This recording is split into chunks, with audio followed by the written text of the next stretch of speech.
টংলা বিধানসভা সমষ্টিত প্ৰায় 200 আমাৰ ঝুমৰ দলৰ সদস্যসকলে ভাগ লৈছিলে। 28 তাৰিখে আমাৰ আৰম্ভ হৈছিলে, আজি আমাৰ 31 তাৰিখে আজি আমাৰ সামৰণি পৰিছে। আৰু 200 জনৰ ভিতৰত আমি বিভিন্ন দিশত চালি জাৰি চাই প্ৰায় 60 জন ঝুমৰ দলৰ সদস্যসকলক আমি চিনাক্তকৰণ কৰিছোঁ, আইডেণ্টিফাই কৰিছোঁ বা চিলেকশ্যন কৰিছোঁ, যিসকলে বেষ্ট অফ দ্য বেষ্ট হৈছে। কিছুমানক আমি নাচনী হিচাপে চিলেকশ্যন কৰিছোঁ, কিছুমানক ঢুলীয়া হিচাপে চিলেকশ্যন কৰিছোঁ, কিছুমানক আমি তাল বজোৱা হিচাপে চিলেকশ্যন কৰিছোঁ, কিছুমানক মান্দল বজোৱা হিচাপে চিনাক্ত কৰিছোঁ। তেনেকৈ আমাৰ টোটেল 60 জন মান সদস্যসকলে চিনাক্তকৰণ কৰা হৈছে। আৰু সেইসকলে 4 তাৰিখ বা 5 তাৰিখে জিলা পৰ্যায়ত তেখেতসকলে ৰিহাৰ্চল কৰিব আৰু 20, 21, 22 তিনিদিন তেখেতসকলে ৰাজ্যিক পৰ্যায়ত ৰিহাৰ্চল কৰিব।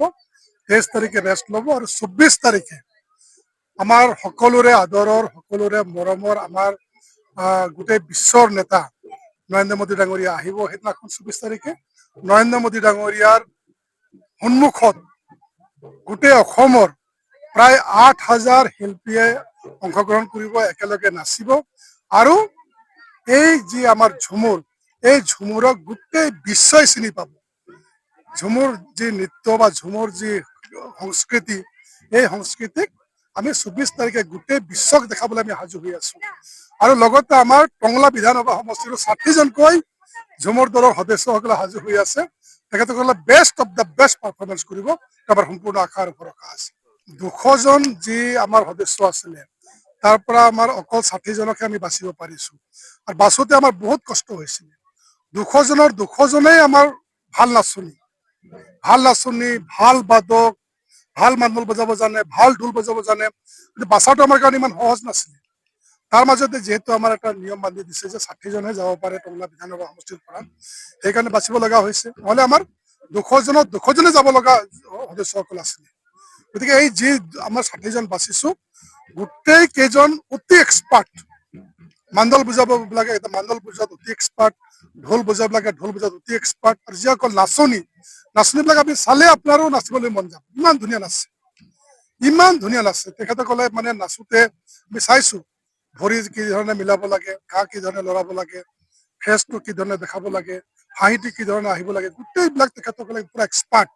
কিন্তু মই ভাবোঁ যে 8,000 শিল্পীৰ ভিতৰত আমাৰ যিকেইজন যাব, টংলাৰ পৰা 60 জন যি যাব, সেই 60 জনে বেষ্ট হ'ব। চবতকে ভাল পাৰফৰ্মেঞ্চ আমাৰ টংলাৰ পৰা হ'ব বুলি আমি আশা ৰাখিছোঁ। সাজ পোছাক, থকা বোৱা যোৱা গোটেইখিনি চৰকাৰে কৰিব। চৰকাৰে গোটেইখিনি ব্যৱস্থা কৰি আছে। ৰাজ্যিক আমাৰ জিলা পৰ্যায়তো আমাৰ ৰিহাৰ্চল হ'ব 4 বা 5 তাৰিখে হ'ব, DC আমাক জনাব। গতিকে তাৰোতো অহা যোৱা ব্যৱস্থা হ'ব, আমি ৰাজ্যিকত লৈ যাম, ৰাজ্যিকতো অহা যোৱা থকাৰ ব্যৱস্থা হ'ব। গতিকে গোটেইখিনি ব্যৱস্থাটো চৰকাৰে কৰি আছে। গতিকে ইমান ডাঙৰ এটা বৃহৎ অনুষ্ঠান কৰাৰ বাবে আৰু প্ৰথমবাৰৰ বাবে ঝুমুৰক বিশ্ব দৰবাৰত চিনাকি দিবলৈ এই ব্যৱস্থা লোৱাৰ বাবে মই অসমৰ মাননীয় মুখ্যমন্ত্ৰী ডক্টৰ হিমন্ত বিশ্ব শৰ্মা ডাঙৰীয়াক বিশেষভাৱে মই ধন্যবাদ জ্ঞাপন কৰিছোঁ।